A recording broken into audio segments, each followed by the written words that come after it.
ho, ho, ho!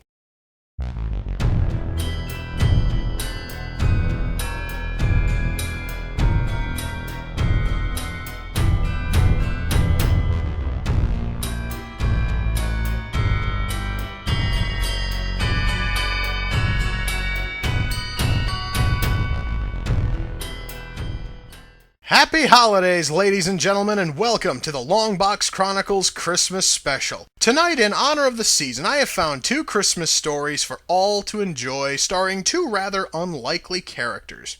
While it would seem almost normal for the likes of Superman or Spider-Man to have Christmas comics, mentioning that the Punisher and Lobo have them normally elicits questionable stares. But not only do the Punisher and Lobo have Christmas comics, they are actually both really good. Let's start with the Punisher Holiday Special number 3. Published in 1995, this was the final book in the Punisher Holiday Special series and featured two Punisher stories. Now, since the first story doesn't really have much to do with Christmas, outside of a brief mention, I am going to skip it. But I will say it is a very well-written piece and alone is worth the price of the comic. So let's take a look at the second story in the book. During a rather quiet night, a mugger tries to apprehend a woman off the street. A nearby Santa knocks out the mugger, showing that this Santa is actually the Punisher, who was undercover looking for someone called the Santa Snatcher. As he continues to beat the crap out of the creep, the woman stops him, saying the man is actually her brother. It seems they've been looking for the Punisher for weeks, and they beg for his help. The Punisher takes them to his van, and they begin to tell their story. The woman, Terry, mentions that she has been the victim of a rather disturbing stalker for the last 2 years. Since the police are all but worthless and stalking laws are rather sketchy, they want the Punisher to take care of him. This piques the Punisher's interest and he wants more information. We find out the stalker's name is Charlie Quinn. After seeing Terry in the checkout line at a grocery store, Charlie began to obsess over her, following her everywhere. One night she came home to find her house ransacked and Charlie demanding to know why she hadn't been answering his calls. The police arrived to stop him and Terry and her brother Sean fled the state in hopes of getting away from him. After a short time, Charlie arrived in New York to continue stalking Terry, and it seems that Charlie has somehow gotten a little crazier since they left North Carolina. The Punisher blindfolds them both and drives to his pal Microchip to see what information he can get on Charlie. While Micro checks on Terry's stalker, the Punisher asks them if they're certain they want him to do this, since having someone killed can do some psychological damage. Before a real answer can be given, Microchip finally gets Charlie Quinn's rap sheet. Sure enough, Charlie is not only certifiably insane, but Terry isn't the only woman he has stalked. He is also living off a trust fund after his parents died in a rather questionable car crash. Now, with the knowledge that Charlie is a dangerous man, the Punisher decides to take care of him. He breaks into Charlie's apartment and finds a disturbing shrine to Sherry. The Punisher leaves his calling card and goes out looking for Charlie. Terry, working at her brother's video store, is shocked to see her stalker come strolling in. Before Sean can stop Charlie, he is brutally gunned down. The Punisher gets a signal that Terry has been kidnapped. As he gets ready to take off, the Santa Snatcher makes his presence felt. The Punisher makes short work of him by hitting him with the van. Well, it's messy, but it is definitely effective.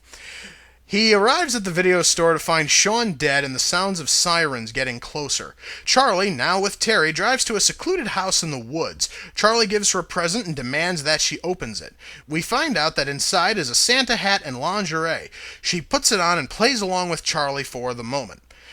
Using a tracking device in Terry's earring, the Punisher finds Charlie's little love nest. He comes in by way of the chimney, and Charlie makes a run for it. A small fight ensues, leaving Charlie laid out. Terry, having second thoughts, stops the Punisher from killing him.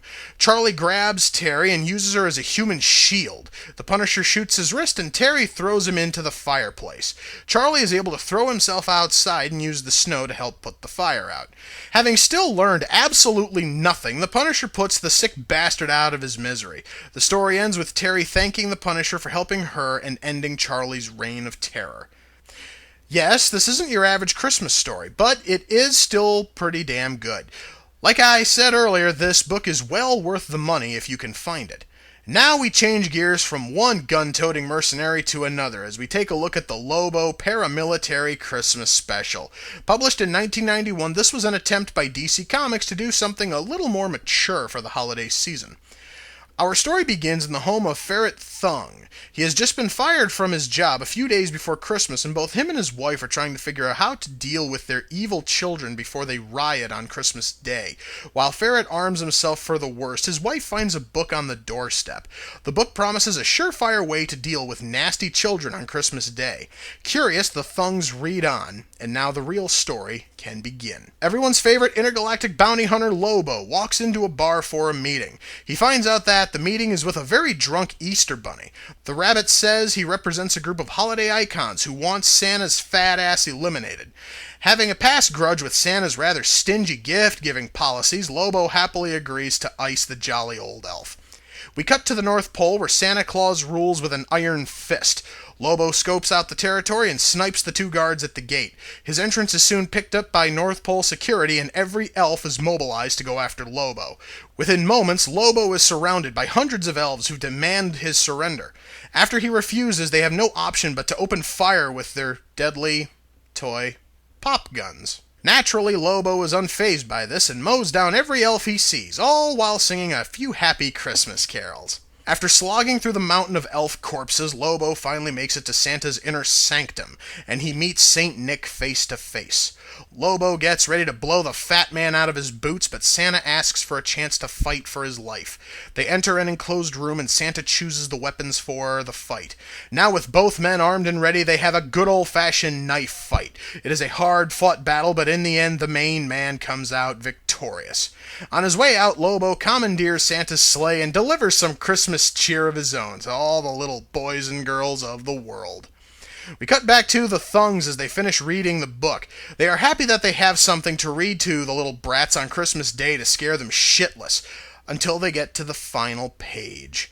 The book was only good for one read, and it instantly disintegrates. With no other option left, Ferret grabs the shotgun and gives the kids a 12-gauge goodnight kiss. The book closes with Lobo wishing all those reading a Merry Christmas in a way that only Lobo can.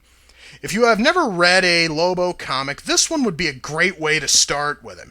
Mind you, I didn't put a lot of the jokes from this comic in this review, so if you want the full experience, you will need to get your hands on this one. And I would highly recommend it. Hell, I have had this comic for 5 years and I read it every year around Christmas. It just makes me feel all warm and fuzzy inside. And there we go, 2 Christmas comics from 2 very unlikely comic book characters. If you ever get a chance, pick up these comics. They are both entertaining and awesome. So, if you find them at a reasonable price, pick them up. You will thank yourself later.